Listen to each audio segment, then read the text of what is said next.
Hello, and thank you for taking the time to come and watch my review of the Primary Arms SLX 1-6 with the ACSS Nova Reticle. This scope is a used scope. I did not buy it new, and so there will be certain things that would normally come in the box that I don't have, like the little Allen wrenches, some other small pieces. I did receive the flip caps, or these scope caps. They're better than the Gen 3 ones. They definitely have a more spring tension and a firmer fitment on the actual scope itself. On the inside of these ones, you can see that they've actually molded it to where it will engage with the knurling on the rear diopter. So that gives it just a better fitment and less likely that it's going to slip off.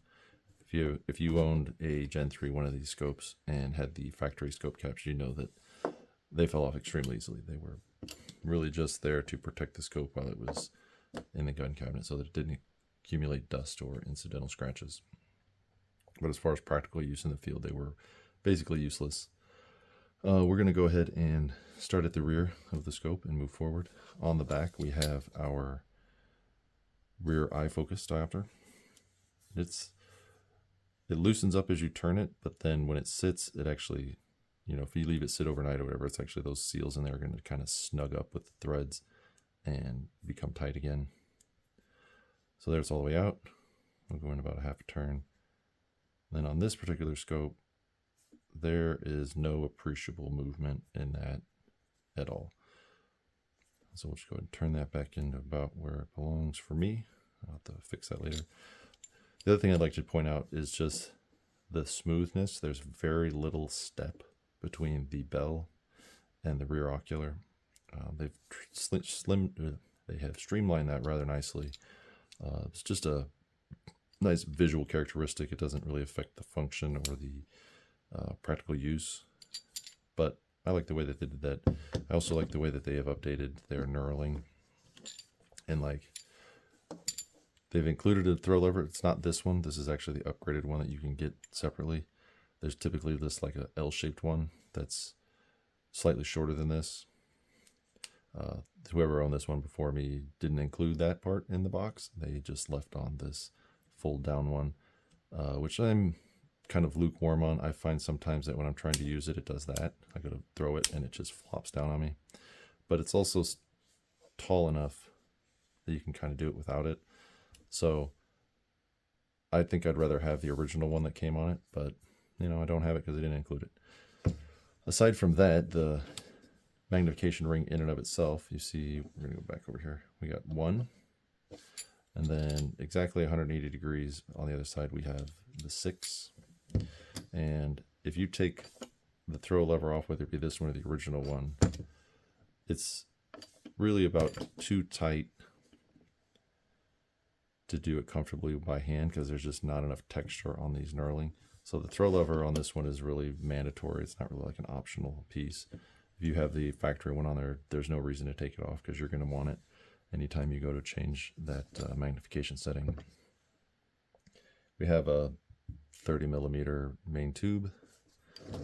We have our illumination settings, which go from 0 to 11 with no stops in between. Fortunately, you can go from 0 to 11 or 0 to 1. You don't have to go all the way around the dial. There's no stop between 11 and 0, which is nice because some scopes in the past have made you go all the way back down through the dial, which is just a pain in the butt. Our scope cap is the exact same diameter knurling as the dial itself. I haven't had an issue of spinning it off by accident, but that's just because there is enough of an O-ring in there that it puts a pretty good seal and snugs up against the body that I haven't had it come loose on me. We have, if I get it to hold, a CR2032 battery, and we have our typical 3 dimple power board, and in our cap we have the 6-finger stainless chrome plated connectors or contactors. I do sometimes have a bit of trouble getting this first thread to line up, and that's just because the spring tension on these is pretty strong, which is good for, you know, the functionality of the illumination, but it can make getting that first thread of the cap a little tricky. And there's only like 3 threads on there to begin with. So you don't want to cross thread those because you don't have a lot of extra thread to work with if you do. So just be careful, make sure you get it started properly before you go to cinch it down. And then just give it a good tight twist, and you shouldn't have any problem with that accidentally spinning loose when you're aggressively adjusting your illumination. On the top we have our elevation dial, which we're going to look at more closely here in a minute, but it goes from 0 all the way around 10 mils per rotation. This is marked in 1/10 mil adjustments, so 1 click is 1/10 of a mil, which is more than precise enough for a 1:6 LPVO. So that's nice. They give you that amount of precision in there. And then the same is true of the windage dial. Also a nice clicky dial with good knurling on it, so you can get a good grip on there. You're not going to be slipping off of it. Also 10 mils per rotation, though it is marked for left and right adjustment for your windage. And up front we have just a simple, smooth end of our scope. We see our 24mm objective lens in there. And overall it is a very simple but functional LPVO. It is, I'd have to take the base off of this thing, but it is made in China. I know that's an issue for some people, but that is just what the situation is with the SLX line. They are all made in China, so that's just par for the course for that particular scope. In the box, like I said, we get the scope caps. We get a couple of manuals, one for the functional use of the optic, and the other one is for the reticle. That's the reticle, that's the scope. Those come in the box. You should get an Allen key and I believe a second turret that allows this to be more of a tactile turret. Don't quote me on that. That may not be true. That might just be the GLX line. I didn't get it either way, so I can't show it to you. Go on the back of the box here real quick. Get a picture of our reticle, and we're going to see some of our basic stats there. 17.8 ounces, 10.4 inches in length,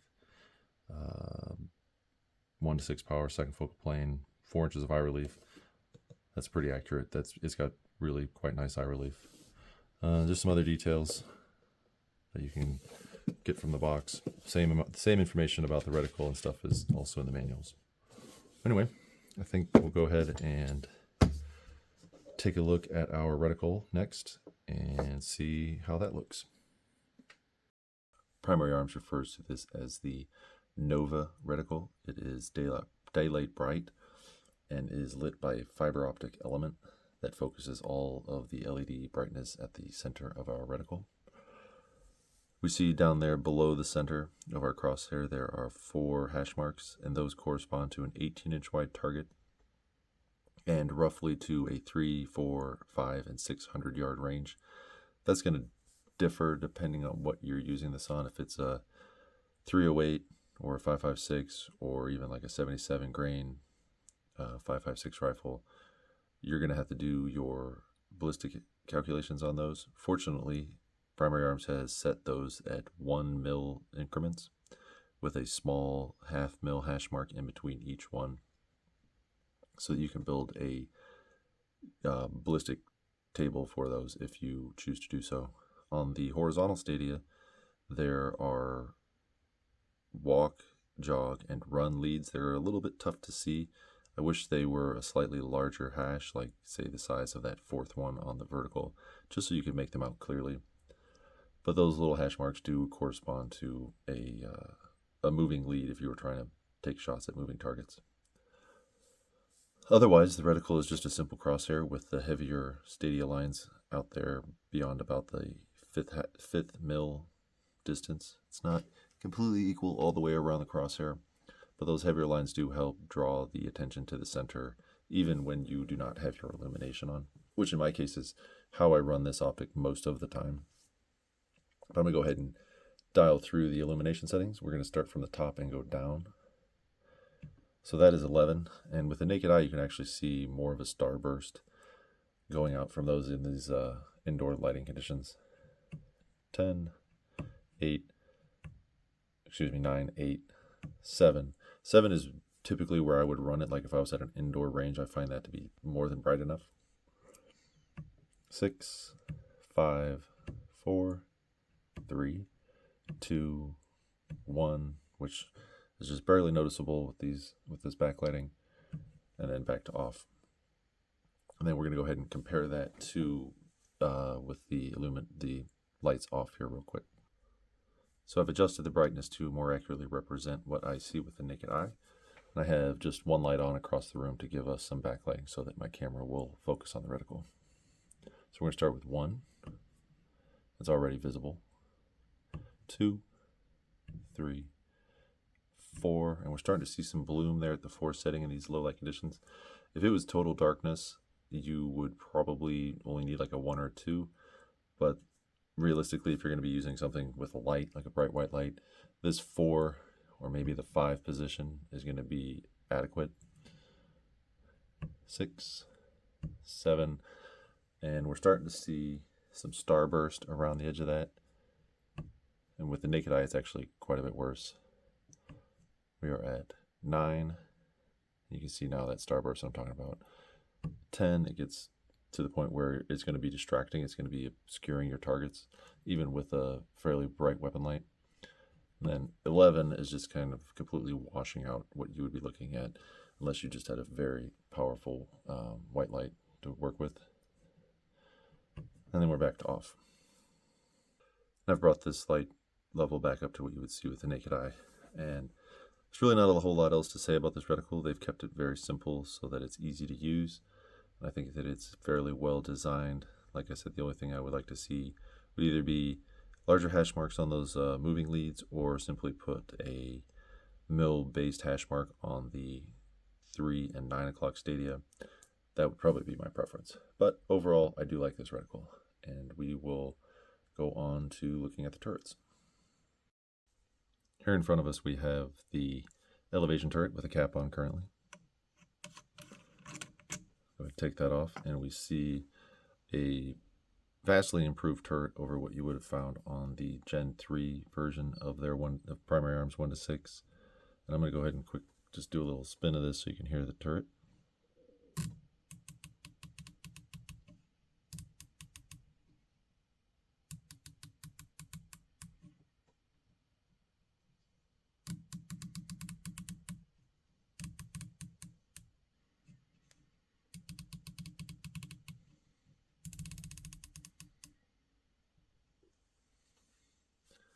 As you can see, it makes a pretty decent audible click. There is enough tactile sensation per click that you could easily count those if you were taking a measurement off of a target and making precise adjustments.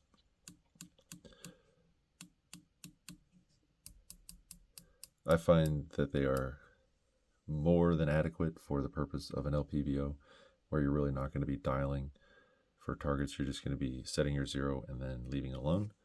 They do incorporate a set of 3 set screws that if you loosen those, you can take those off and adjust that back to 0. So I have loosened these turrets up so that I can show you how they come off. And if I recall correctly, these scopes come with a second tactile turret, or tactical turret, that would replace this and give you more of a dialable turret without the scope cap on. I bought this scope used, so I did not get all of the fun little accoutrement that should come with it, and I only have this turret, so I cannot show you the other turret that it comes with. But in any event, that one simply comes off. You can see the 1, 2, 3 set screws. You don't have to take it all the way off in order to reset to 0. You can simply loosen it. But if you were to be putting on the other turret, you would just be able to pull that off completely. And then take these 3 set screws, tighten them gently. They do not require a ton of torque. You can strip those out. This turret is aluminum, and those are very fine threads, so be careful with that. If I have one complaint, it is that getting that aligned perfectly is a little difficult because the end of your indicator is here, but there's a pretty big gap in there to try to get that zeroed properly. I'll worry about that when I get done. If you should happen to lose your Allen key, the one that comes with it, the correct size is a metric 1.27 millimeters. So if you have a set that has that, then you have a replacement, or if you need to buy a new one, 1.27 millimeters is the correct size for those set screws. There's really not a whole lot else to go over on these. They're a good turret. They're more than adequate for the purpose of an LPVO. And I will give us a quick look at the windage turret, but it is more or less the same. We'll just take a moment here and do a quick look at this windage turret. The main difference between it and the elevation turret are the markings. Here we still have a left and right instead of up and down, and then we have our 0 point, but then our left and our right and our left rotation are marked on the turret, so that if you need to move left or right when you're making your adjustments to set your 0, you're going to have an easy time knowing which way your impact needs to move, because I have definitely made that mistake many times in the past, and then had to, waste shots on zeroing a rifle that I didn't need to waste. So in any event, I'm going to do a real quick turn of this one so you can see it and hear it.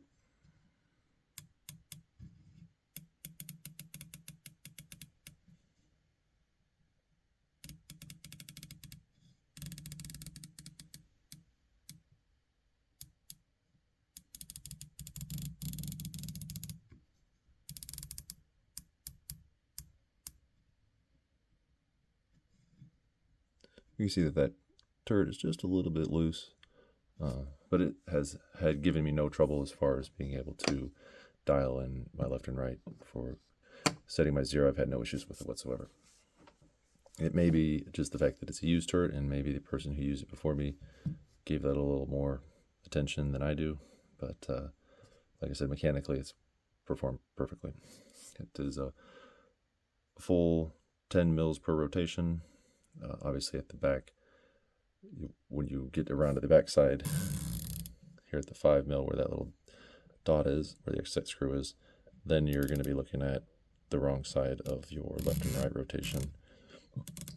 Then you just have to remember that if you needed to make more than a full, or more than a half a rotation of this dial to get your 0, you have to remember that you are going to be seeing the reverse until you come back around. It's just one of the disadvantages of those left and right indicated turrets. It doesn't affect the way it works. It just can be confusing if you forget where you are. Other than that, I think that's enough about that turret. It has the same 3 set screws. You can reset the 0 as I've done on this one, and it works good. So we'll go ahead and go out to the floodplain and look at some stuff through it. I've got it sitting here at 50 yards, and we are currently at 1 power. Go ahead and turn that brightness on, which at 11 is even too much for this sunny lit day. 10 is usable. 9 is probably where I would have that if I were going to be using it with the naked eye. And we can see that the 1X gives us a nice clean image.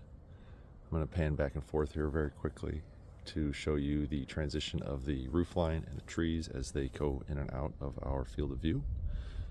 So let's just see how accurately those transition across the bezel of our scope. And it's pretty good. There's maybe just a small step up there on the roofline.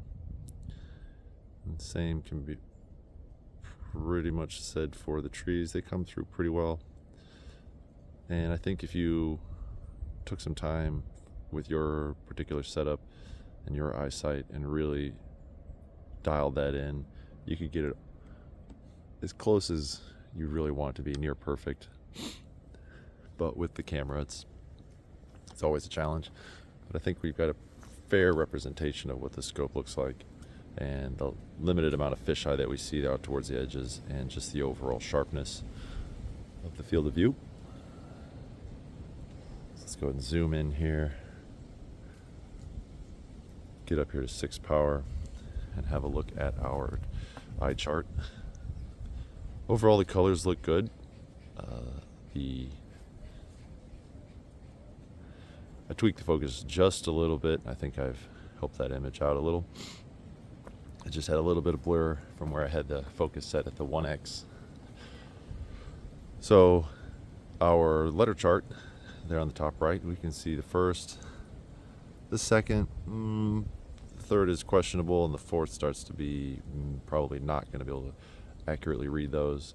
Our yellow bullseye with our blue and red bullseye, or blue and red rings, looks good. Our color representation on both color scales is also very nice. This scope is doing a good job of giving us a true image of or true representation of those colors.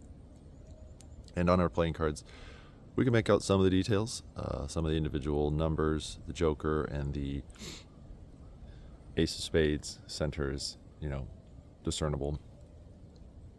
And then as we look at that tree just above the car, how much detail we can see that in that pine tree, that is at 125 yards.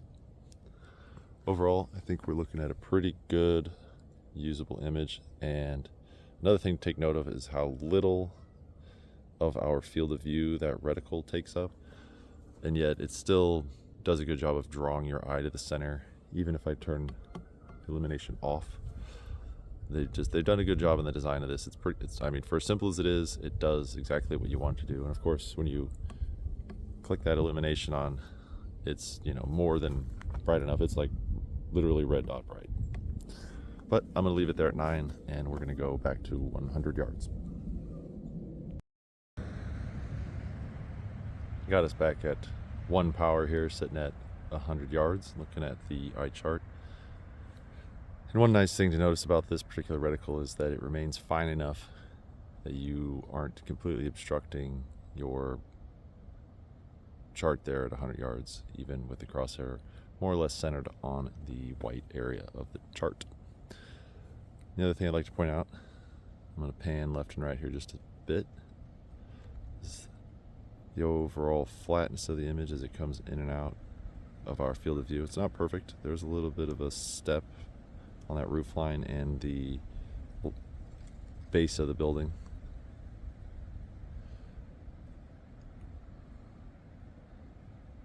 Same can be said with the road out on the left side.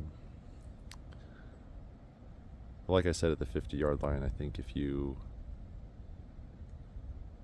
took a little time and really dialed that in for your eyesight, you could get that near perfect. But I think I've done the best that I can given my camera setup and today's conditions. We'll go ahead and zoom it up to 6 power now to get a better look at this chart.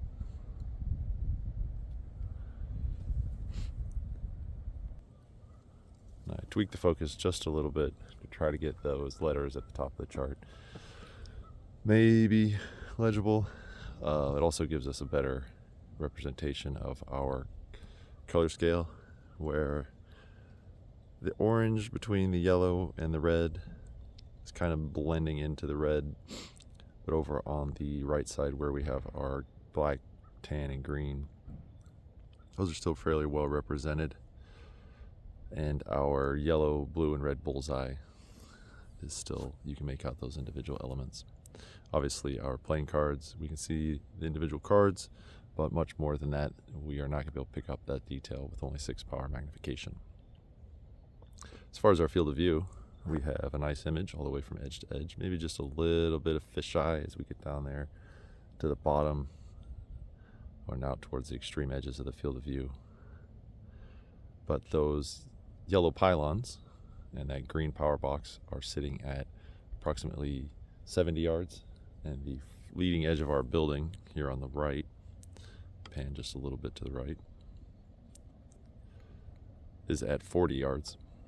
And obviously the Honda Pilot and the iChart are out there at 100. The tree behind the Honda is going to be at about 115 yards. So overall, pretty nice. Some of that gets lost in the shadows, but that's just a aspect of the brightness of the foreground versus the darkness of the background. I'm gonna go ahead and pan us out, or excuse me, zoom us out. So we get another look at overall field of view. And then I'm going to turn this brightness, currently sitting at 9. There's 10. There's 11. So if we take that 11 brightness and just drop it down here into the white gravel, you can see that it is still easy to pick out, as is true if I take it up here. In the blue sky, no issue whatsoever with that not being bright enough. All right, I think we're gonna go ahead and head out to the open field and look at some more distant objects. Here we are at the 310 yard regulation signs, currently sitting at 1 power. You can go ahead and zoom us in. Well, I will take just a quick moment to note on the clearness of the overall field of view from edge to edge. There's not a lot of drop off as we get out there towards the edge, and just where we see this road transition across our field of view, which is at about 40 yards, it lines up pretty well. So let's go ahead and zoom this in. You see our illumination is on.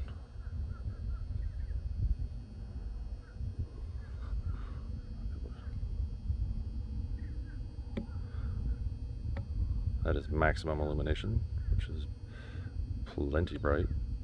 Right there, we're sitting at 9. That would be 8, still visible, but I would say 9 is probably about the right magnification, or the right level of illumination. And then as we can see on our regulation signs, that the chromatic aberration is well controlled, and we can make out the individual sheets of paper even though they are being brightly illuminated by the sun. We also have to take a moment here and look at our depth of field, where we have our road there. That thin line of gravel is going to be at approximately 150 yards. The grass just on the edge of our field of view, which is not quite as clear as you might like it to be, is at about 110 yards. But everything beyond the 150 yard gravel road all the way out to the berm at 360 yards behind our regulation signs, all of that stuff is in nice sharp focus. What else? Let's see. That's really about all that we need to talk about on those regulation signs. They are just barely not legible. The clarity with the naked eye is slightly better than I'm managing to achieve with our camera, but it's a pretty close representation. I'm going to pan over here just for a moment and look at this truck, because it gives us some other interesting contrast with the white paint and those dark tinted windows. And what I'm going to do is drop this reticle down here on the white of the truck,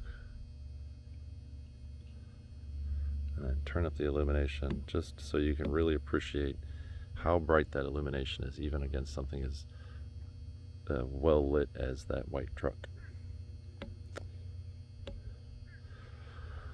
The other thing I like about this is that they managed to keep the BDC hashes below the center of our reticle fine enough where if you were taking shots out there at the 250, 300 yards, the reticle's not going to obstruct a bunch of your field of view or your target, which is something I do appreciate. And I think from here we're going to go ahead and reposition and look at our first building.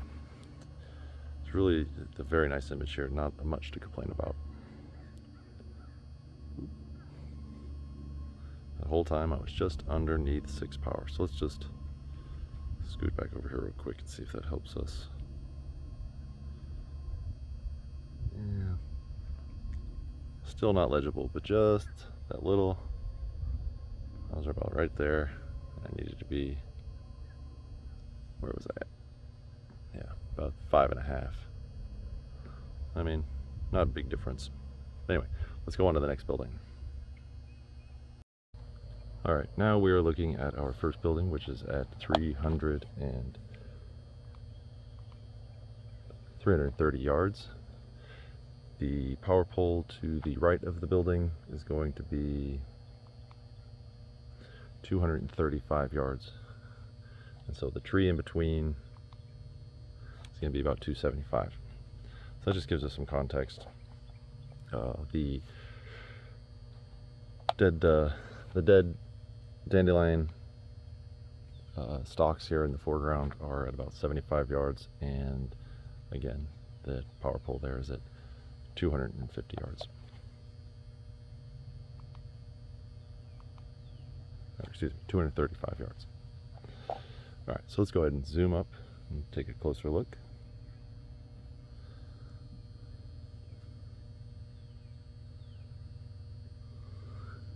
As we do, we see a very nice image.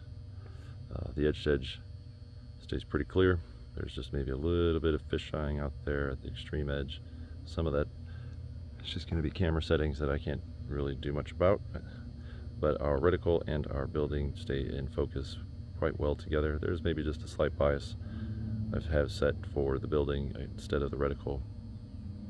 But we can see that our brightness here at 9 and 10 and 11, you have no problem picking that up against the brightly lit bricks of that building. We can also make out the individual grout lines. We can see the power lines coming off the building and going over to our power pole,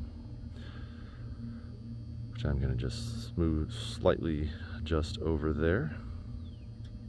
If I can get this thing to cooperate. There we go.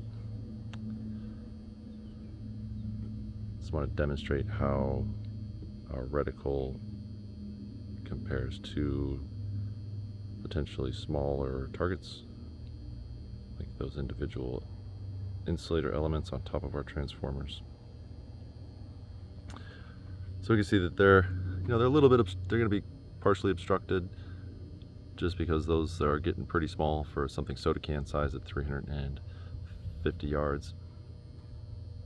But we can also make out the little red 75 there slightly on that middle transformer. There's a red sticker at the top of the transformer and another red sticker at the bottom of the transformer, both of which are visible, though not legible. And then over one more thing on our building itself before we move on. Let's just come over here and look at the actual metal framework. We got the antenna up there on top, hiding in those branches. But we also have our handrails and then just the metal structure of the building, of the platform itself. We're not seeing hardly any chromatic aberration on any of that, including the brightly lit reflective silver pipe coming off the back of the building. This is providing just a very nice flat image. I will say that if you are not well positioned behind the scope, that image does not stay that clear. But if it's not super restrictive of where your head placement has to be, but you do need to be conscious of it, or you will get some chromatic aberration if your eye placement isn't in the middle of your field of view, or in the middle of your exit pupil. But anyway, I think I will go ahead and reposition us to look out at the next building. Now I have us positioned here to look at our next building.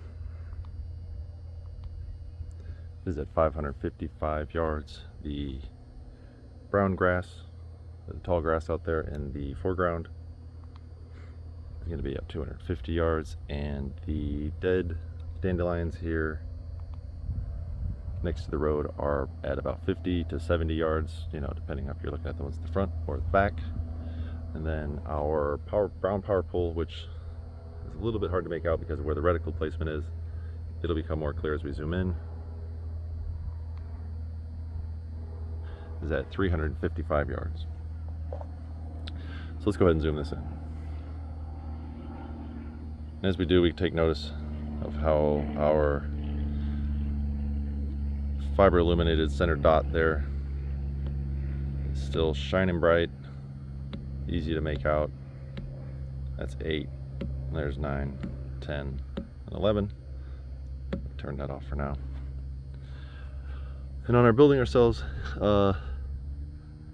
it's pretty clear, but we are starting to reach the limitations of this scope's depth of field, where we have to make a choice between the reticle and the target. And in this, where I have it set right now, we're focused primarily on the reticle, and so the target is just a little bit out of focus. I can adjust it just a little bit there, try to help it out. But that is the limitation of a 6-power scope without a side parallax to make those adjustments. But for an LPVO and its intended use, you can still make out quite a bit of detail on that building. Had to pause there for a loud airplane for just a moment, let it fly away. I'll get back to our building here. But as I was saying, with the reticle as this one is designed, you would be using approximately the third dash down, actually just slightly lower than that, because that third dash is going to be about a 500-yard hold. So I bring that up to where it's nice and contrasted against the bricks. The unfortunate thing at this reticle is that if you were using that third dash at that distance, and there was, much wind at all, more than maybe 5 or 7 miles an hour, you're going to be holding off for wind just out there in open space. Now, obviously, you can try to use reference points adjacent to whatever it is you're shooting at, but it's going to be more complicated with this simpler reticle. I'm going to have to pause here one more time for another airplane. So while I was waiting on that airplane to fly by, I went ahead and adjusted the focus to prioritize the building and not the reticle. And you can see that it did pick up a fair amount of sharpness, as did the grass and tree line behind the building. But that is what I was speaking about, the choice you have to make between focusing on your reticle or focusing on your target, because you can't have both with a fixed parallax scopes of this type. So I'm going to go over here and look at our power transformers, just because these would be similar in size to like an IPSC target or an IDPA type target. So you'd be on that third dash. And it doesn't completely block the view of the larger transformer, but your smaller elements on top, like I said previously, are about soda can size. You would be basically completely obstructing those if you were trying to shoot at targets that size, which at this distance would be approximately 1 MOA targets. So that's an ambitious goal with a 6-power scope to begin with. Not that you can't do it, but this reticle certainly doesn't lend itself to that. What with the lack of wind holds that you would also just be holding out in space. But I think I've spoken enough about the reticle and its overall glass quality and all of that. So let me go and return the focus to be reticle biased, and then I'm going to go ahead and pan this back across our floodplain and get an idea of what this 1X looks like as the different elements of the floodplain transition in and out of our field of view.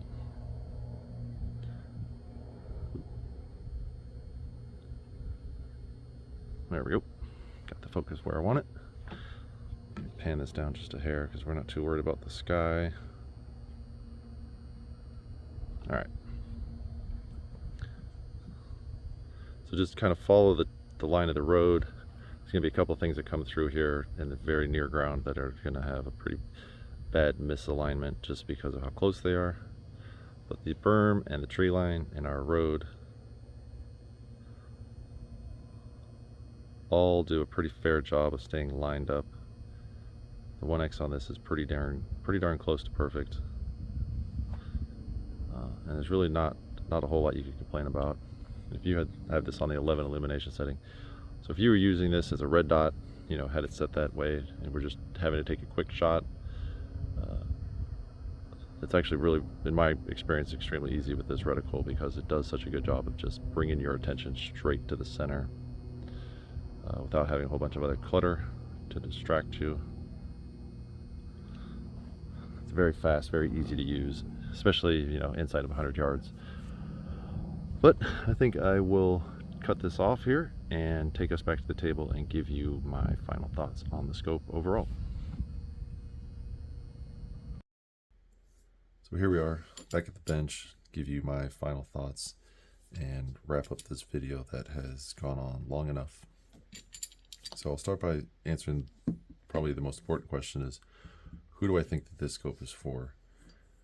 I would say that it's really appropriate for anyone who's building a budget conscious AR platform, whether it be 5.56 or like a 6.5 Grendel or a 300 Blackout, even things like in a 308 or in that AR-10 platform. If you were doing something that needs to be mostly used at 1x and is just quick and handy, I think this scope will do what you need to do. It really does shine at the 1x with that daylight bright illumination and that simple reticle.